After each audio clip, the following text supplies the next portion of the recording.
Olá, olá, boa noite a todos. Boa noite. Estamos aqui para mais uma live Tira Dúvidas.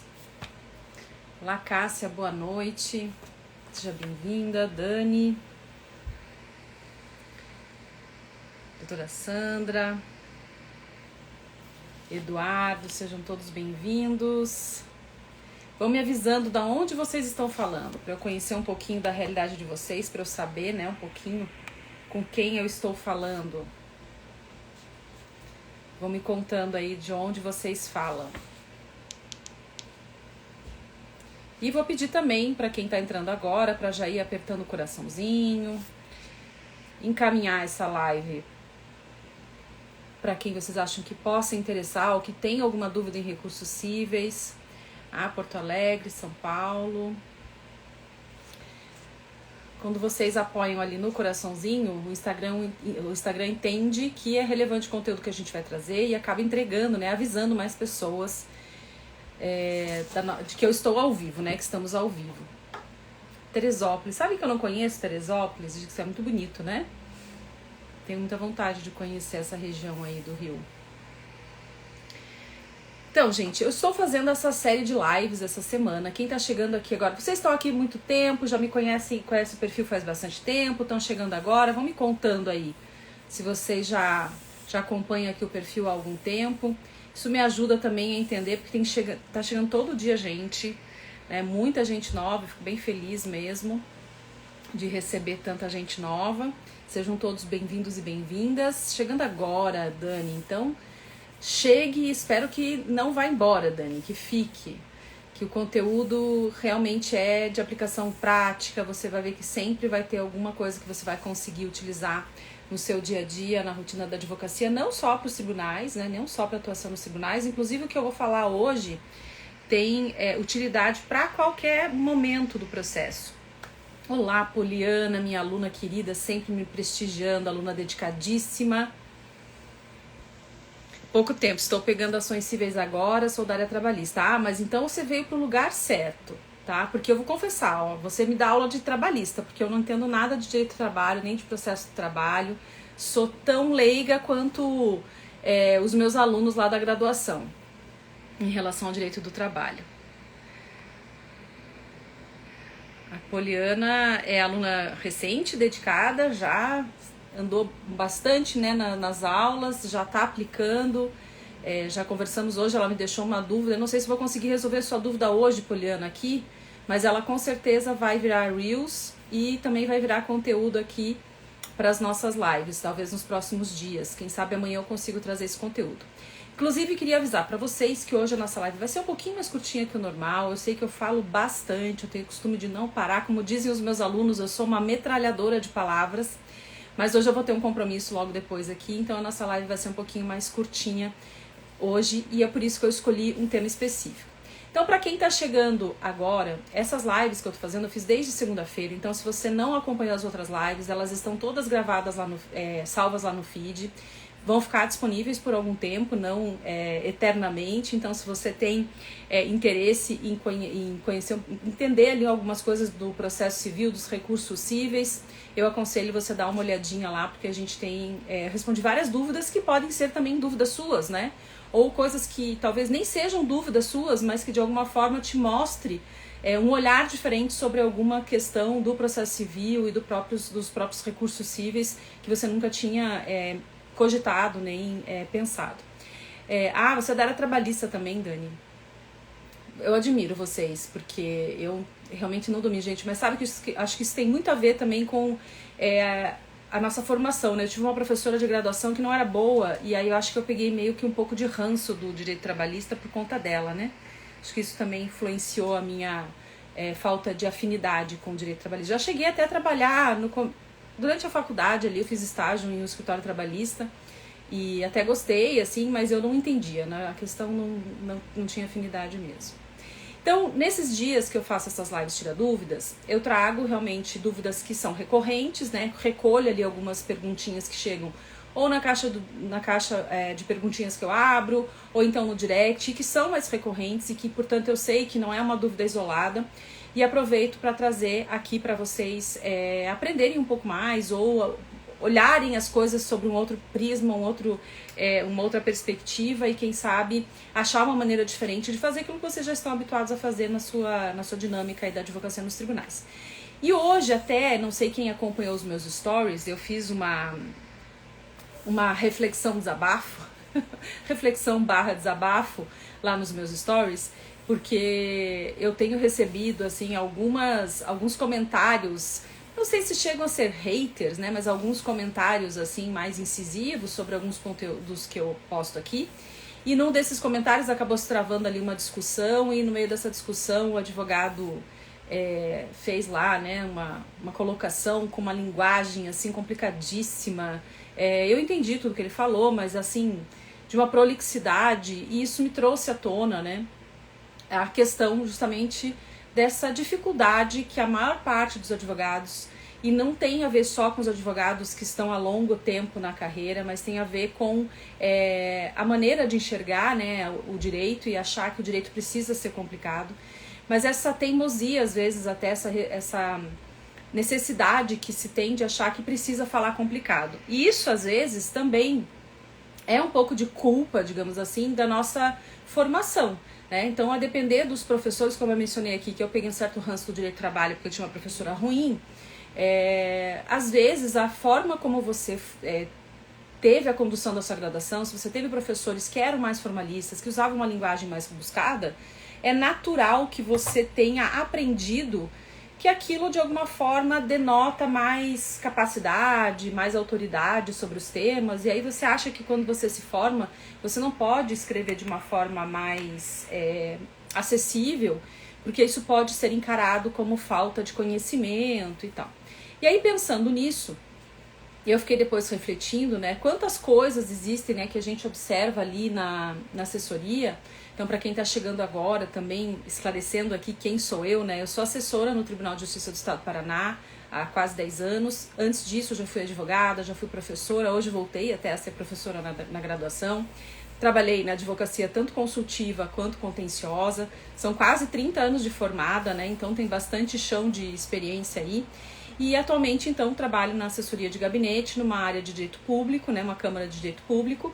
E através da observação, né, por meio da observação ali do dia a dia mesmo, do cotidiano, de analisar todos os dias várias peças de recurso, e não só as peças de recurso, mas as outras petições que compõem o processo e que a gente precisa analisar para poder criar, né, fazer ali a minuta do voto para o desembargador. Eu comecei a observar algumas coisas que facilitam o nosso trabalho, outras que dificultam o nosso trabalho. Também comecei a observar quando que a maior incidência de embargos de declaração, por exemplo, justamente porque houve, né, problemas ali no entendimento do que foi dito, né? Muitas vezes, os embargos de declaração, quando vêm, eles trazem uma linguagem mais simples do que tinha na peça originária, né, do recurso originário, e acabam mostrando que realmente a gente fez uma análise equivocada, mas induzido muitas vezes por uma redação truncada ou uma redação extremamente prolixa, ou até por uma construção da peça de uma maneira que não facilitou o alcance da informação.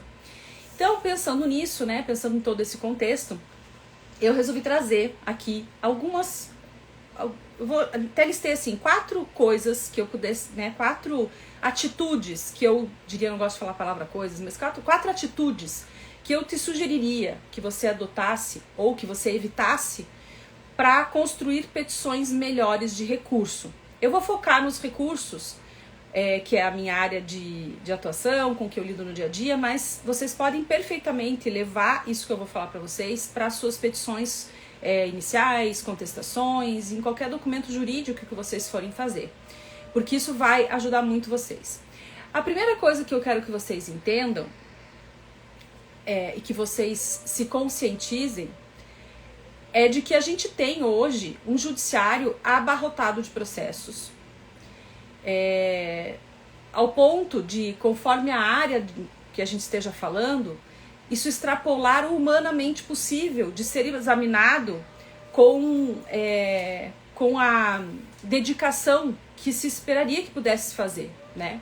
Então a gente acaba não tendo mesmo a oportunidade para fazer essa... a gente gostaria de analisar com bastante calma todos esses processos, mas infelizmente a gente não tem essa possibilidade, né, na maior parte das vezes, justamente por causa desse volume. E a maneira como as petições são elaboradas vai também interferir nesse tempo que você tem, né, e na maneira, como é que eu vou dizer, na qualidade do tempo que você dedica para cada processo. Isso vai também gerar algum impacto. Gente, vou ter que colocar aqui um microfone, porque eu não sei se vocês estão ouvindo, mas ontem aconteceu a mesma coisa. Meu vizinho resolveu usar uma furadeira nesse horário. Acho que alguém que está reformando o imóvel e nesse horário, assim, então eu acabo ouvindo a furadeira da pessoa. Essa maneira como vocês constroem a petição de vocês vai impactar diretamente em como que vai ser utilizado o tempo que assessores, servidores da justiça e juízes e desembargadores têm para ler a sua petição. Eu acho que é um tempo que já se tem muito pouco e muito escasso. Então eu imagino que vocês vão querer que ele seja bem utilizado. Então, pensando nisso, né, eu trouxe alguns elementos, né, algumas atitudes que eu aconselho vocês a tomarem. Então, a primeira delas, e tem a ver com essa minha reflexão que eu fiz nos stories, se você não viu os stories hoje, vão lá dar uma olhadinha, é de vocês evitarem textos complexos. E o que são textos complexos? A gente tem, por hábito de formação jurídica, achar que a complexidade é natural e inerente a qualquer documento jurídico. E aí aqui até vou me socorrer do discurso do ministro Barroso, quando ele referiu assim: o nosso direito já tem uma enormidade de denominações, de expressões, de palavras complicadas e esquisitas. Então, só elas por si só, então a designação de determinados institutos, que a gente ainda usa o latim, algumas questões que a gente se socorre do latim, outros nomes que são esquisitos porque vêm ali de uma origem mais arcaica do direito, né, que vem lá do direito romano e daí foram aportuguesando essas expressões, ou então expressões que a gente tem que são recolhidas de outras línguas, né, como a gente tem as astrentes, então isso por si só já torna difícil e complexo qualquer texto jurídico.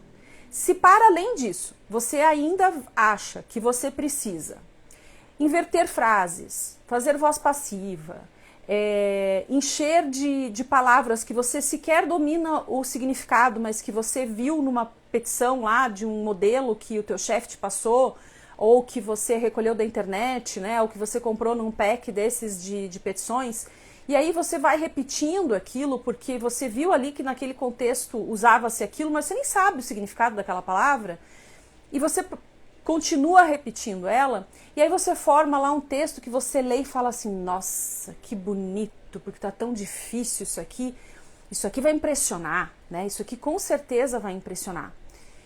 Mas quem que vocês querem impressionar? Essa que é a pergunta. Então, quando eu falo texto complexo, é isso.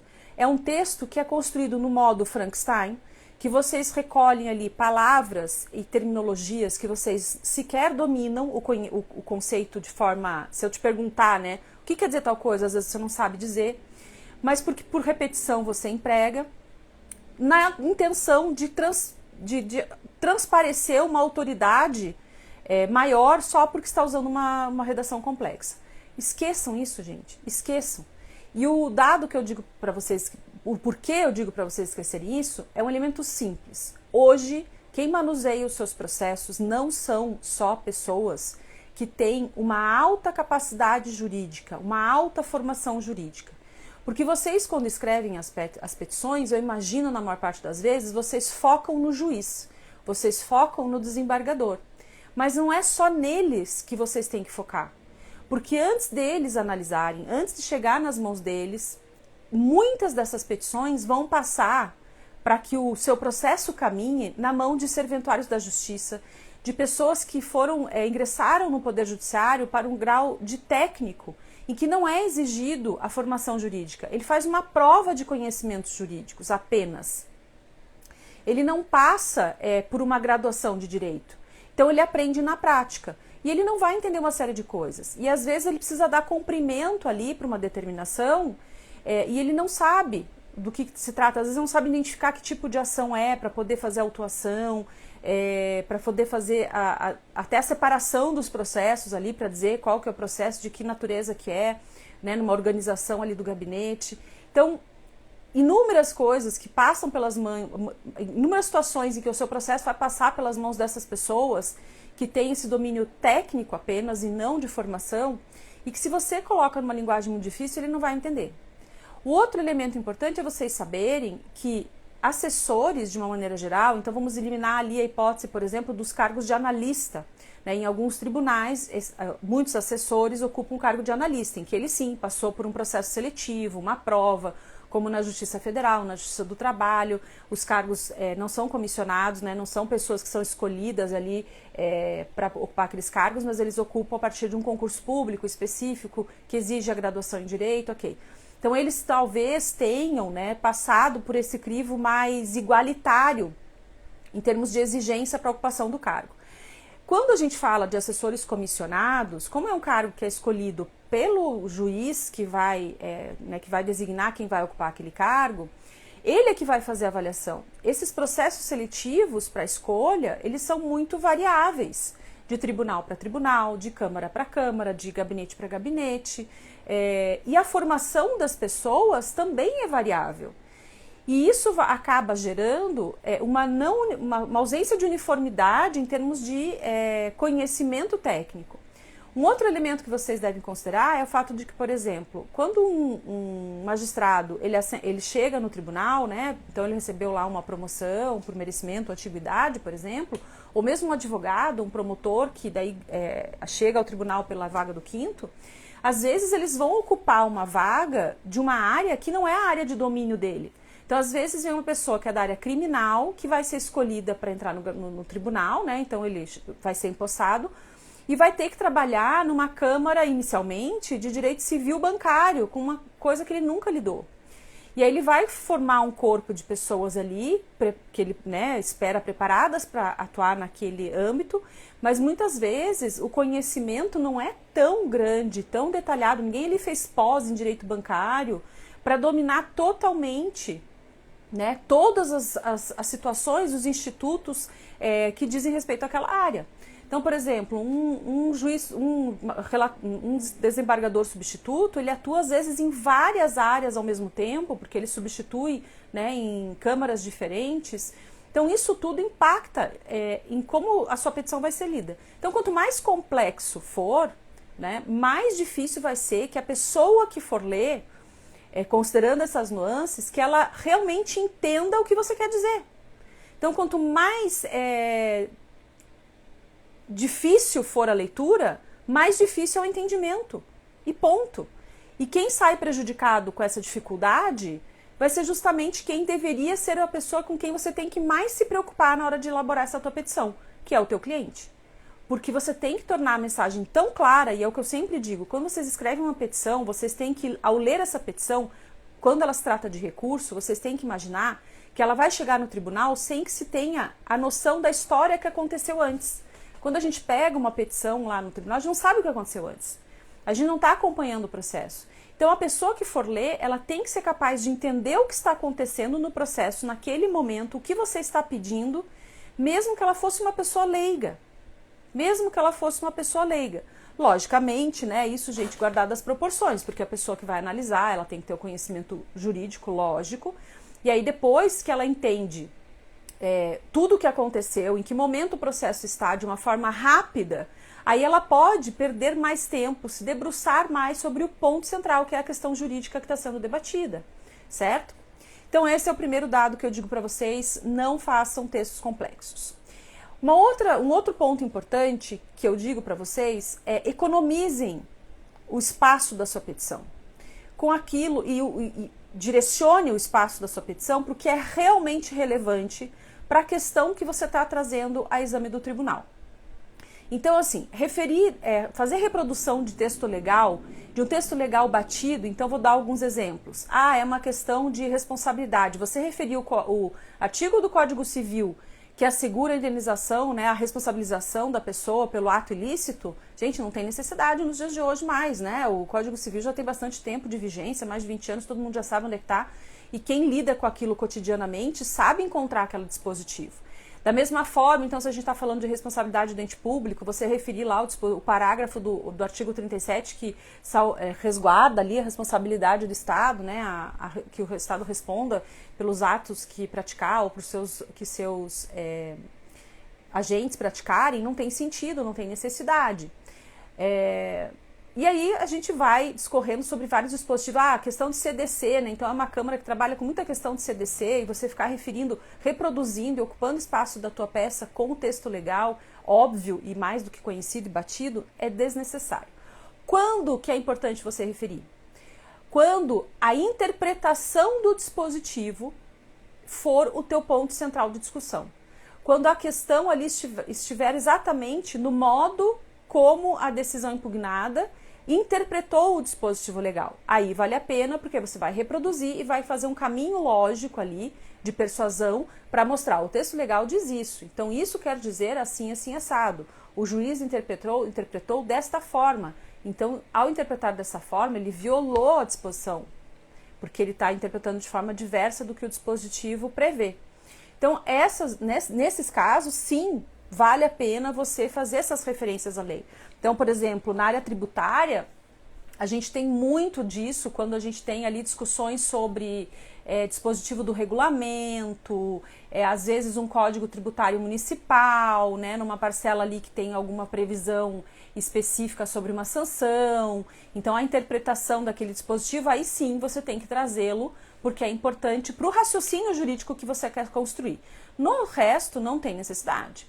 A mesma ideia vocês têm que ter em relação à referência da jurisprudência, tá? Quando que é extremamente relevante? Quando você tem, primeiro, uma jurisprudência que vai realmente gerar um impacto.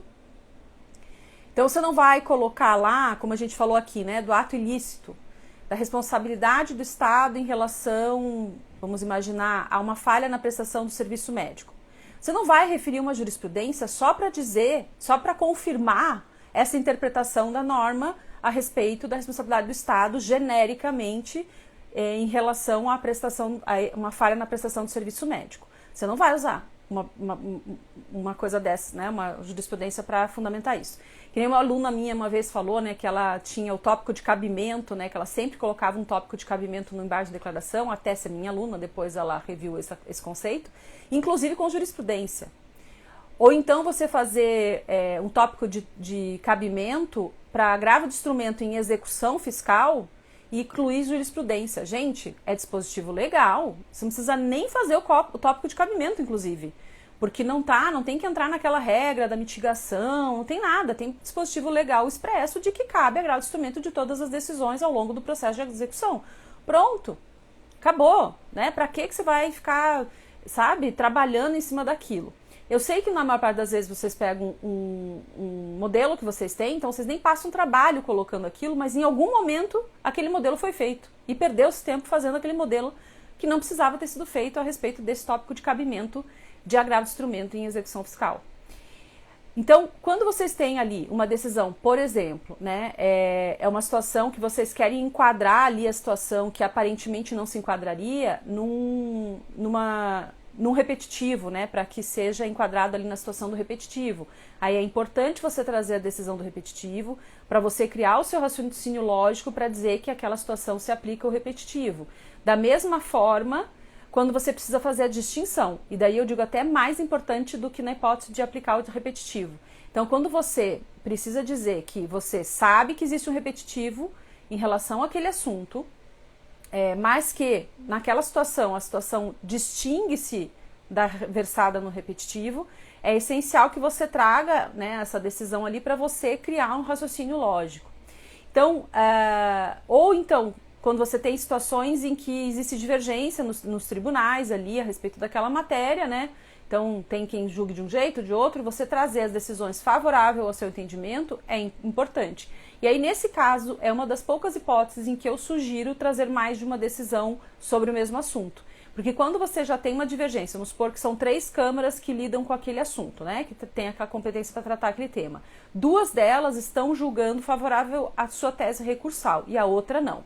Ou então você tem lá dentro do tribunal X número de desembargadores votando num sentido e os outros em outro sentido.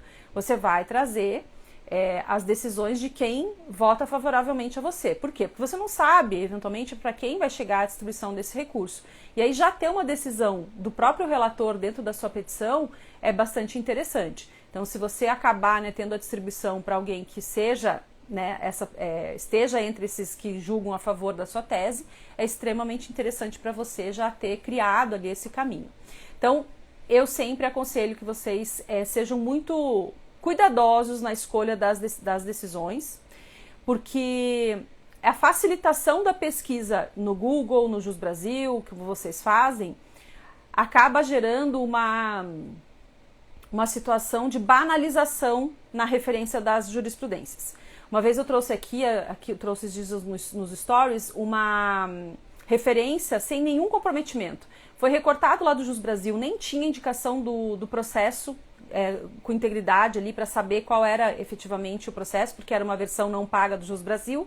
Então a pessoa não tinha acesso ao número completo, não tinha nem como a gente ir buscar se aquela decisão realmente existia. E ele só fez um print de tela e colou lá na petição. Gente, isso é muito feio, tá? Então, se vocês forem referir uma petição, façam uma busca nos sites dos próprios tribunais. Eu sei que alguns tribunais têm uma dificuldade, né? A gente tem dificuldade para encontrar essas decisões. Né? Eu falo isso conhecendo a nossa situação aqui do tribunal. O nosso site não é dos melhores de busca.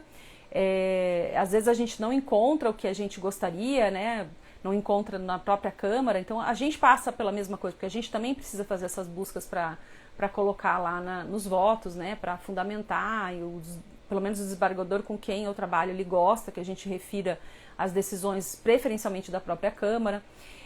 Então, alguns sites são melhores do que outros para vocês buscarem, mas busquem direto nos tribunais, no STJ, no STF, afinem os critérios de pesquisa de vocês para conseguirem procurar decisões adequadas e tenham muito cuidado, não se contentem com a leitura da ementa, porque quando vocês se contentam com a leitura da ementa, vocês acabam correndo o risco de trazer uma decisão que pela construção ali do texto não aparenta, mas é uma decisão que é contrária à posição que você está defendendo. Então sempre passem pelo menos os olhos ali nos fundamentos, né, no corpo do voto, para ver se aquilo realmente se adequa à situação. Então, principalmente quando a gente tem situações fáticas, em que o fático é muito relevante, como acidente de trânsito, ou então falha na prestação do serviço, que fala sobre conduta médica, coisas assim, é importante que você leia para ver se a situação narrada aproxima-se mesmo do seu caso ali, para ter mais credibilidade aquela decisão, para reforçar os seus argumentos. Dois outros elementos que eu digo importantes de vocês evitarem. Um deles é justamente vocês serem detalhistas demais. Então, naquela ânsia, né, de ficar preocupado que falte algum detalhe importante, vocês acabam detalhando demais e trazendo elementos que não são necessários para apreciar o pedido que vocês estão pedindo para ser apreciado. Principalmente em situações em que o aspecto fático é muito relevante, como o direito de família, essas questões indenizatórias, isso tudo tem muito elemento de fato. Uma outra situação que também a gente vê um excesso de detalhes é quando tem uma questão processual envolvida no seu recurso, e aí se traz toda a história do processo para discutir, vamos supor, você está falando de nulidade da citação e você narra tudo do processo. Não, você tem que narrar tudo que é relevante para analisar a nulidade da citação. Então, vou dar um exemplo da nulidade de citação na execução fiscal. Hoje existe, pelo menos aqui no tribunal, a orientação de que, e se não me engano, a STJ já tem esse posicionamento também, de que você tem que ter esgotado, né, as tentativas por mandado, pelo menos, né, por correio pelo mandado, e tentado localizar um endereço atualizado antes de pedir a citação por edital. Não basta ter tentado só pelo correio e já pedir a citação por edital. Então você vai ter que mostrar na narrativa ali na sua narrativa fática como que aconteceu o andamento do processo, que foi pedida a citação por correio em data tal, e que depois isso, e depois aquilo, e o que aconteceu, o que não aconteceu, só em relação à citação. Os outros elementos do processo que aconteceu ali enquanto rolava essa tentativa de citação não é relevante para essa situação que você quer ver apreciada. O Daniel, que sempre está aqui contribuindo, falou que, por experiência própria, precedentes vêm de cima para baixo, ou seja, STJ primeiro, tribunais estaduais depois. Isso dá tranquilidade ao julgador até para rever entendimentos. Exatamente, porque às vezes, vamos supor, como eu falei, né, quando tem decisões conflitantes lá no tribunal, se tem uma decisão do STJ, e ainda mais se ela for bastante atualizada, você coloca a decisão do STJ e traz uma decisão do próprio tribunal no mesmo sentido. Às vezes ele pode parar e rever o conceito dele a respeito daquele assunto, se debruçar com um pouco mais de detalhe, se cai na mão de um relator que tinha inicialmente posicionamento divergente, né? Então isso ajuda nessa persuasão mesmo. Então cuidem quando vocês forem fazer essa narrativa fática, tá? Excesso de detalhe mais atrapalha do que ajuda. Um outro aspecto aqui importante, que eu quero que vocês prestem muita atenção e eu bato muito firme nisso, diz respeito ao pedido, gente. Vamos parar de fazer pedido genérico em recurso, por favor? Inclusive na apelação, aquele pedido de requer o provimento do recurso por ser da mais lídima justiça. Não, né, gente? Já estamos em 2024, vamos fazer o pedido assim, requer o provimento do recurso para o que você quer. Principalmente quando é uma ação que envolve várias questões. Então, eu estou vendo aqui a Clarissa, por exemplo, que atua no direito de família. Aliás, sigam ela é muito boa nessa área do direito de família. E se ela tem lá uma ação que envolve várias questões relacionadas, então, alimentos, guarda, se ela vai recorrer de uma decisão que julga, né, uma sentença que julgou todos esses aspectos, quanto mais detalhado for o pedido dela, mais fácil o exame da petição, para entender, até para você entender o que está sendo narrado, por que está sendo ali colocado aquele detalhamento ali fático, porque você já percebe exatamente o que se quer com o pedido. E isso não tem a ver, eu vejo assim que existe uma praxe de fazer essa determinação do pedido muito nos agravos de instrumento e na apelação ninguém faz. E é muito importante, gente, é muito importante. Principalmente quando você não está recorrendo do todo, né? Então, se você não está recorrendo de uma sentença de total improcedência, com muito mais relevância você precisa fazer essa discriminação no seu pedido. Porque isso ajuda na hora de examinar, gente, tudo que vocês puderem fazer. Eu sempre falo, princípio da cooperação. Isso não é cooperação para facilitar trabalho de ninguém. É cooperação para levar a justiça mais rápido ao seu cliente, para levar a tutela jurisdicional mais fácil para o seu cliente, que ele tenha acesso ao que é de direito dele da maneira mais fácil, ou que pelo menos ele tenha um acesso mais rápido a um resultado, porque ainda que o resultado não seja o que ele pretendia, o fato de ter uma solução rápida por si só já é um alento, porque eu já sou parte em processo, quem já esteve nesse lugar, né, sabe o quanto é sofrido um processo que demora, porque enquanto ele demora é uma angústia que permanece, né, é aquele item que você não tira da sua lista de pendências. Então se coloquem no lugar da parte e pensem, o que eu posso fazer para agilizar o quanto mais esse processo? Então qual que é a tarefa minha como advogado fazer? Facilitar o entendimento dos pedidos. Então eu começo isso não usando linguagem complexa, facilitando a linguagem, facilitando a comunicação. E aqui eu nem vou entrar ainda, né? Isso é um assunto para outro dia, na questão de formatos, né? De você usar o formato da petição para auxiliar o entendimento dela. Então, uso de tabelas, eu não estou nem falando de Visual Law, de entrar lá no Canva e fazer nada no Canva, gente. É usar o próprio Word e o bom senso para que vocês apresentem o texto de vocês de uma maneira mais fácil de ler, mais suave, mais agradável, tá?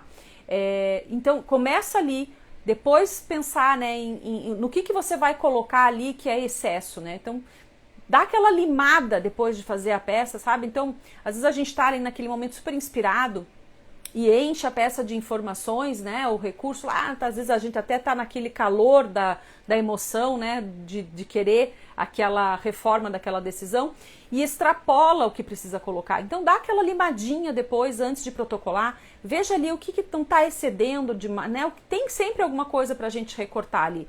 A Poliana, que estava aqui, minha aluna, hoje ela estava relatando para a gente, ela estava lá com memoriais, estava com X páginas, ela conversou com a gente ali no grupo da comunidade, depois ela já viu que dava para reduzir e conseguiu reduzir.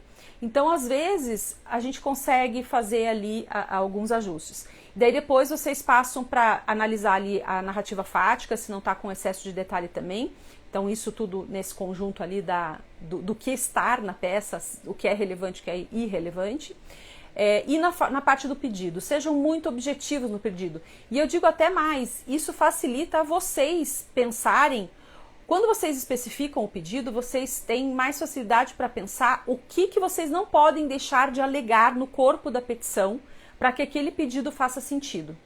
Então vocês criam uma coerência dentro do seu raciocínio ali jurídico mesmo. Então esses são elementos que eu acho assim fundamentais que vocês considerem na hora de elaborar qualquer petição, especialmente na petição de recurso.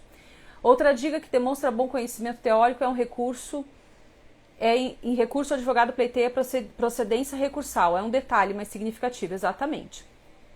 Às vezes é o detalhe que impressiona a gente. Ontem eu falei aqui sobre um detalhe que faltou numa petição, né? Que ela vinha super bonita, bem escrita, ela chegou no pedido, a pessoa fraquejou ali, né? E acabou não fazendo o pedido da forma como poderia ter feito, que teria muito mais utilidade para o cliente dele. Mas é por isso que eu digo, esse detalhe, essa leitura ali para dar aquele ajuste sempre faz diferença. E eu sei, gente, eu já fui advogada, então eu sei que é corrido, que vocês têm horário contado, às vezes o prazo está ali, vocês têm que protocolar, são 9 horas, você está terminando a peça, tem que protocolar naquele mesmo dia. Eu sei disso tudo. Eu estou falando do quanto possível, né? Então vai ter casos que vocês não vão conseguir fazer esse ajuste porque não houve tempo hábil. Mas quando vocês têm esse tempo disponível para fazer, façam, porque isso vai dar diferença. Hoje eu tive também lá no grupo da comunidade uma declaração de uma aluna que viu assim visivelmente, né, o quanto ela afinou, o quanto ela aperfeiçoou a advocacia dela depois que ela fez parte lá do curso, porque ela viu ali que ela já tinha um bom resultado, mas que ela podia ainda melhorar. Então esses são alguns elementos. E esses elementos que eu trouxe para vocês hoje, genericamente para todos os recursos, eu vou tratar de cada um desses pontos de forma prática em relação aos embargos de declaração na segunda-feira. Segunda-feira eu vou fazer um evento fechado, e aí para você participar você tem que se inscrever, o link está lá na bio. Vai ser dia 18, às 20 horas, e vai ser um workshop exclusivamente sobre embargo de declaração. É o que eu chamo de embargos de declaração de valor, que é uma forma de fazer os embargos que eu vou mostrar para vocês, que vocês conseguem fazer e tornar as suas chances de provimento muito maior. E vai começar por mostrar quantas vezes vocês opuseram esse recurso sem ser cabível. Vocês vão começar a perceber que muitas vezes a rejeição vem muito mais por não ter sido uma hipótese de cabimento do seu recurso do que por efetivamente não ser interesse ali do julgador rever o posicionamento dele no sentido de assumir ali um vício da decisão. Porque existe muito essa dificuldade por alguns advogados de identificar o que é insatisfação com a decisão e o que é falha na decisão, né? O que é um vício da decisão. Então, na segunda-feira eu vou tratar disso com vocês. Vai ser no estilo aula, né? Um workshop, mas como é um workshop, é voltado para a prática, tá? E, logicamente, que a minha intenção é que quem esteja lá participando esteja direcionado a aprimorar os seus conhecimentos sobre embargo de declaração, além do aspecto prático, de como interpor, a questão do procedimento, o que vocês podem fazer para melhorar o resultado a partir da sua atuação, né, da sua atuação mais efetiva, mais proativa em relação a esse recurso. Hoje, inclusive, eu pus ali um post falando sobre isso, da importância de entregar memoriais também nos embargos de declaração, que eu vejo que é uma coisa menosprezada pela maioria. Cheguei.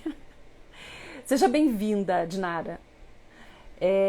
Então, nesse dia eu vou tratar exclusivamente de embargos de declaração, tá? E vou trazer tudo isso que eu trouxe para vocês hoje, mas aplicado nesse tipo de recurso, tá? minha intenção, logicamente, é trazer para vocês alguns dos elementos que eu trabalho lá no meu curso. Então, para quem está chegando recentemente e não sabe ainda, eu tenho um curso sobre recursos cíveis na prática, que é o Guia Prático de Recursos Cíveis. Esse é um curso completo em que eu abordo outros recursos e, além de outros recursos, eu abordo outras questões sobre como você pode, né, conhecendo a realidade concreta do judiciário, se dando conta de como o judiciário realmente funciona, facilitar o trâmite dos seus processos nos tribunais, tá? E também alcançar melhores resultados. Então eu trago lá várias técnicas lá no curso, muitas técnicas de aplicação fácil e que parecem até óbvias, mas que são para as quais são dadas pouca importância e que fazem um impacto muito gigante no resultado dos seus recursos. Então eu espero vocês na segunda-feira, dia 18, às 20 horas, nesse evento, workshop em base de declaração de valor. Para você participar, vocês têm que se inscrever lá no link da bio e eu vou garantir para vocês que vocês não vão se arrepender, porque eu vou trazer conteúdo real. Não vai ser enrolação, não é aquela ladainha, curso online gratuito só para ficar me enrolando e no fim só quer fazer a venda de um curso. Lógico, gostaria que todos vocês fossem meus alunos. Eu tenho muito essa intenção, mas acima de tudo, eu tenho a intenção de melhorar a qualidade da prestação dos serviços no judiciário, e isso passa por uma melhoria também na comunicação entre advogados e poder judiciário. E quando eu falo poder judiciário é em relação aos juízes, relatores, desembargadores, assessores, serventuários, a todos eles. Então, quanto mais você melhor se comunicar, melhores serão os seus resultados. Esse, acima de tudo, é o meu objetivo aqui no Instagram, com o conteúdo gratuito que eu trago todos os dias. Vai ser no dia desse evento e também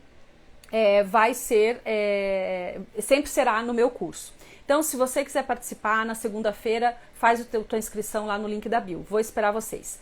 Enquanto isso, se você não puder participar ou não quiser esperar até lá para ter mais conhecimento aqui sobre os recursos cíveis, me acompanha que amanhã a gente tem live de novo. E aí amanhã sim eu vou responder mais dúvidas, porque hoje eu até coloquei aqui como título Live Tira Dúvidas e acabei trazendo aqui mais uma aula, né, sobre o que não fazer nos recursos. Mas enfim, era o que eu poderia fazer hoje, porque eu tinha que terminar essa live um pouquinho mais cedo e não queria deixar de fazê-la.